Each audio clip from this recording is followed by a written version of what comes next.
Good morning, students. In the previous classes, we have discussed the chapter Nutrition in Living Organisms with respect to plants. Today, we'll start a new chapter which is heat. As we come across with this word in our day-to-day life, might during these days, we many of the times we talk about that day by day the temperature is being increasing much more. We are feeling much more hotter and hotter. Might 3 4 months before, during the months of winter season, might we were feeling very much cold, and might to increase the temperature of our surroundings in our rooms, might we may be using heaters or blowers or some other devices. So let us will start the chapter heat. We all are familiar with the sensation of hot and cold. On a hot summer day, we find it uncomfortable to walk barefoot on a cemented floor as it is too hot. During winter months, we will find that very floor is being too cold. So might we all have experienced about these situations which have been mentioned here. Might if we say that we have to walk barefoot on a cemented floor now these days during the mid afternoon, we will be very much feeling uncomfortable to walk upon that cemented floor in that way. Just like during the winter months, it would be also very much uneasier to walk on that cemented floor without any slipper. So we express the degree of hotness of a body through its temperature. The more is the temperature of a body, the hotter it is, and vice versa. So whenever we have to express the degree of hotness of a body, we express through its temperature. Might we use the word that the temperature of the atmosphere is increasing day by day during these days, and just like in the months of winter season the temperature of the atmosphere it goes down below. So the more the temperature of a body, the hotter it is, and vice versa. So means how much the temperature of the body it would be, the hotter it would be. And just like the temperature of the body, if it would be lower, then it would be cooler in its respect. Next, heat as energy. We know from our daily experience that a bottle of ice cold milk left on a table on a hot summer day soon warms up. So we might have experienced whenever we keep such type of ice cold milk on a table on these days, it soon gets warmer. Or might you have experienced whenever you may be bringing cold water in your bottles to school, after certain time again it gets warmer. Just like a glass tumbler of boiling hot milk kept on the same table cools down after a while. Just like a glass tumbler of hot milk, it cools down after a while, and it shows that when the temperature of a body and its surroundings are different, there is transfer of energy between the body and its surroundings. So this concludes that whenever there is the difference between the temperature of the two objects, there is always the transfer of energy. The energy transfer it takes place between the body and its surroundings, and this transfer continues till the body and its surroundings attain the same temperature. So might you have felt whenever you keep a glass hot milk in a glass, after a certain while it comes to the normal room temperature. Just like if you have kept cold lemonade prepared in a glass, it again gets warm up and it comes to the normal room temperature. So why this type of situation arises? The reason is behind there is transfer of energy taking place between the body and its surroundings, and the transfer continues till the body and its surroundings attain the same temperature. In the same case, of the ice cold milk bottle flows from the surroundings to the bottle.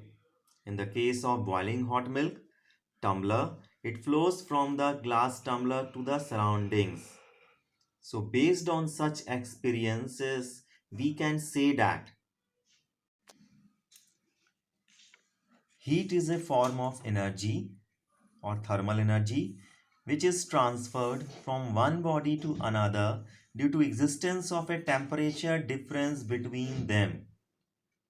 So heat is a form of energy which gets transferred from one body to another due to the existence of a temperature difference between them.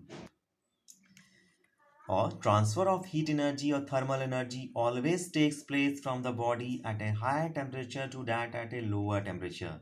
So this transfer of heat energy, it always takes place from a hotter object to a colder object. So we might go through the understanding whenever a glass of hot milk is kept on a table after a certain while gets cooled down, it acquires the normal room temperature. Just like if a block of ice is kept on a table after a certain time, it melts down. Again, it gains the heat. Here, it is also showing the transfer of heat that is taking place from this hot milk within a glass to the surrounding, and whereas in this case the transfer of heat is taking place from the atmosphere to this particular block of ice. So let us now perform an activity which shows that heat is a form of energy and it can be converted into other forms of energy. Here, in this simple experiment, you may observe when the steam is being produced within this pressure cooker, it will let rise this copper above. So, how this is happening? Due to the presence of heat energy. The heat which is being generated raise the stopper of this pressure cooker. So, in that activity, we have seen that heat it is a form of energy. So, the same has been discussed here, in which a vessel half filled with water is taken and it has been covered with a light aluminum lid over a flame. We will see that the water starts boiling after a while. The lid then rises above and falls down again and again. Here, the steam formed by the heated water could raise the lid. It therefore does mechanical work. This shows that heat is a form of energy and it can be used to do mechanical work. So, in the case of pressure cooker, just now we have seen the steam which was produced within the pressure cooker, it was let letting the stopper to raise up to a certain time. Do you know, in early days, heat was considered as a fluid or liquid that flowed from a hotter body to a colder body. So, in the earlier days, heat was considered as a fluid. Might it was considered that it was flowing from a hotter body to a colder body, and the weightless and colorless fluid was called the calorific. This theory was shown to be incorrect by the experiments of physicists like Davy, Count Rumford, and Joule, who showed that heat is just a form of energy. Heat and temperature. So we often observe that when we heat a body, its temperature rises. So this is a very much common phenomena we may observe during these days in the atmosphere. The air being heated up due to the sunlight, its temperature increases. This indicates that heat and temperature are related to each other. Heat is the energy of a body that is due to the motion of its constituent particles or molecules. So, what is the heat? That means it is the energy of a body due to the motion of the particles through which it is made up of. So temperature on the other hand is just an indicator of the energy. So what is temperature? Just like we use indicators in our houses, in switchboards, to know better whether the electricity is coming or not. So just like temperature is an indicator of the heat energy, it detects us or informs us whether the object is cold or hot. Even a cold object possesses heat energy due to the motion of its particles or molecules. When we add or remove heat from a body, motion of its molecules become faster or slower. So what is being mentioned? When we add a heat energy, then the motion of the molecules becomes faster, or when we remove heat energy from the object, then the motion of the molecules becomes slower. Till so far here, thank you. Have a nice day. In the next class, we will discuss about the effects of heat.